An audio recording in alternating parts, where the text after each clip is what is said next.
Vous écoutez Kadash, la méditation quotidienne de la parole de Dieu pour un peuple mis à part.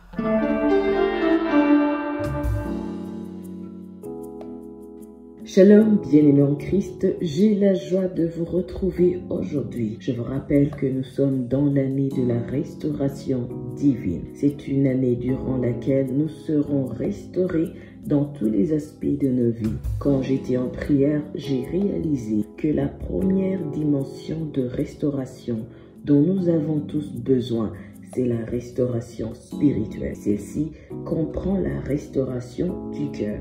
Quand tu lis le livre de Néhémie, le premier chapitre, le verset 7, tu vois que quand Néhémie a reçu la nouvelle de son peuple, il ne s'est pas lamenté ou murmuré contre Dieu. Il a réalisé rapidement que la seule chose qui touche directement Dieu, c'est le brisement.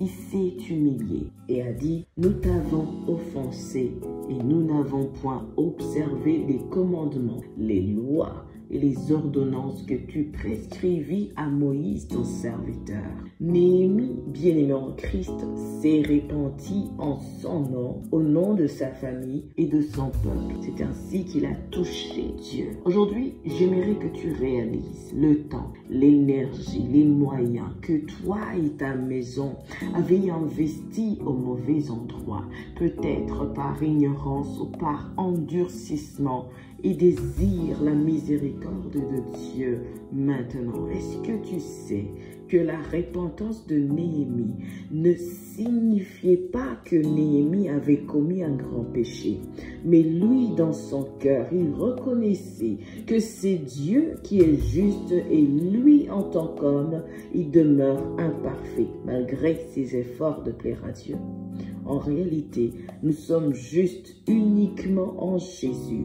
Sans lui, nous sommes pécheurs et ennemis de Dieu. C'est pour cette raison, aujourd'hui, tu dois désirer la restauration de ton autel, de ton cœur, de ta relation personnelle avec Dieu et la restauration de l'autel de Dieu dans ta maison. Parce que si tu ne pleures pas comme Néhémie, l'autel des sorciers continuera à combattre ta vie et ta famille. C'est aujourd'hui que nous devons décider de reconstruire l'autel de Dieu à travers notre repentance, notre méditation de la parole de Dieu et notre vie de prière. Ceci nous permet de comprendre pourquoi l'ennemi a tout fait pour briser la relation de l'homme Adam avec Dieu. Par sa tromperie, il a conduit dans la désobéissance et par la désobéissance, il a détruit l'autel de Dieu dans la vie d'Adam. Lui qui avait une communion permanente avec Dieu, à cause de la désobéissance, il a fui et s'est caché loin de la présence de Dieu. Et la malédiction a pris place dans sa vie. Il y a des autels, bien-aimés en Christ, établis contre ta vie et ta famille. Des autels établis par l'ennemi à travers sa confusion et sa tromperie. Et à travers ça, il a réussi à condamner des familles à la destruction par des maladies chroniques, génétiques, des morts précoces, des blocages, des combats qui se reproduisent dans chaque génération depuis tes grands ou arrière-grands-parents. Et la personne qui doit briser ce cycle de malédiction, c'est toi qui m'écoutes. Voilà pourquoi tu vas faire la prière de repentance et demander à Dieu de te restaurer et de restaurer ta famille d'une manière ou d'une autre. Tu reconnais ta faiblesse, ton ignorance, ton endurcissement. Plusieurs fois, Dieu s'est révélé à toi. Tu n'as pas pris cela au sérieux ou tu pries, mais tu n'as jamais pris le temps de prier pour le salut et la transformation de ta famille. Alors, tu vas dire à Dieu, Seigneur, je te demande pardon pour ma distraction, mon ignorance, ma négligence, mon découragement.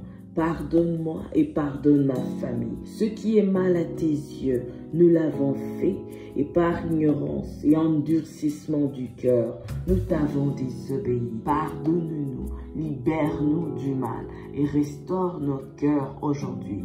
Restaure ton autel dans ma famille, restaure ton autel dans ma vie. rallume ton feu en moi.